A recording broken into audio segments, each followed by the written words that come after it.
Батыр Жүкембаев адам өлтірген боксшымен жұдырықтасады. Баршаңызға ассалаумағалейкум. Сіздермен бірге ERAX YouTube арнасы. Бірінші жартылай орта салмақтағы қазақ нокаутшысы Батыр Жүкембаев аз уақытта әлем чемпионы титул үшін айқасады. Боксшының қарсыласы белгілі. Батырдың келесі қарсыласы пуэрторикалық Брауни лақабатты Сабриэль Матиас болуы ықтимал. Жекпе-жек мамырға жоспарланған.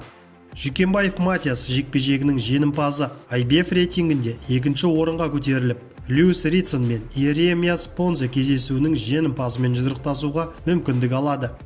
Осы екі кездесудің жеңімпаздары арасындағы жекпе-жекте жеңген боксшы бірінші жартылай орта салмақта IBF тұжырымы бойынша әлем чемпионы титулына міндетті үміткер атанады.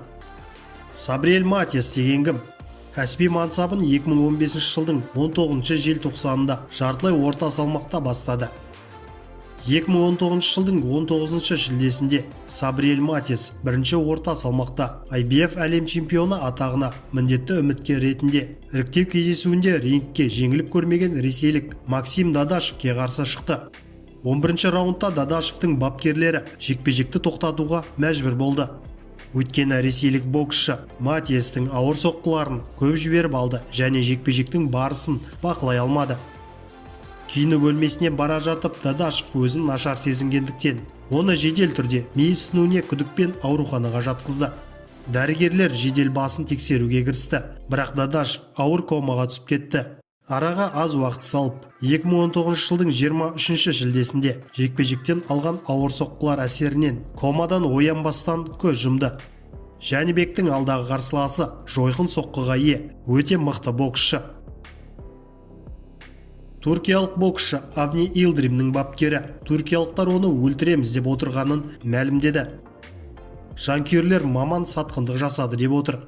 Бапкер Джоэл Диас берген сұхбатында қол астында жаттығатын Авни Илдрим мексикалық Сауль Канело Альварестен нокаутпен жеңілгеннен кейін түркиялық жанкүйерлер қоқан-лоқы көрсете бастағанын мәлімдеді. ақш-та өткен жекпе-жекте Канело қарсыласын 3-ші раундта кезекті нокдаунға түсірді. Осыдан кейін Илдрим 4-ші раундқа шығудан бас тартты. Түркиядағы адамдар мені өлтіреміз деп хабарлама жазады. Мен Илдримді сатты деп отыр. Оны жақсырақ етудің орнына дағдыларын нашарлатып жіберген көрінемін. Олар менен Канело боксшыны осындай күйге жеткізгенім үшін қанша төледі деп сұрайды. Олар сен мексикалықсың, Канело да Мексикадан. Сондықтан осындайға бару үшін ол саған бірнеше миллион доллар бергенін білеміз дейді. Мен сатылмаймын, егер боксшым жеңіп жатса, менің де жеңгенім. Адамдар мына жігіт тамаша жекпе-жек көрсетті, ол Джоэльде жаттығады ғой дегенін қалаймын. Боксшы жаттығу лагерінде еңбектенген дүниенің ешбірін және нұсқауларды орындамағанына мен кінәлі емеспін. Авни Илдрим отандастарының үмітін ақтай алмағанын түсінді. Енді Түркияға оралғысы келмейді. Ол жуынатын бөлмеде жылап алған дейді бапкер. Видео ұнаса, видеоға лайк басып, арнаға тіркеліп қойыңыздар. Сіздермен бірге болған ERAX арнасы.